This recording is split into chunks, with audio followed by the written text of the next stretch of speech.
Jeta e Imam Hasanit sigurisht ka qenë e mbushur me aktivitet, vepra, përpjekje dhe sakrifica në rrugën e Allahut të madhëruar.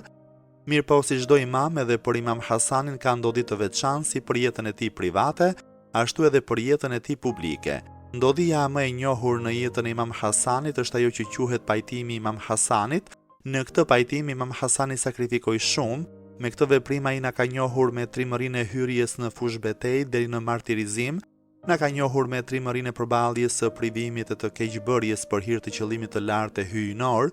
Të gjithë e njohim Qerbelan dhe qëndrimin e Imam Hysejnit në të derisa ra dëshmor, me qëllim që libri i Allahut të vazhdojë të qëndrojë në mesin e myslimanëve, që të vazhdoj feja që solli profeti Muhammed, paqja dhe bekimet e Allahut qofshin mbi të dhe mbi familjen e tij.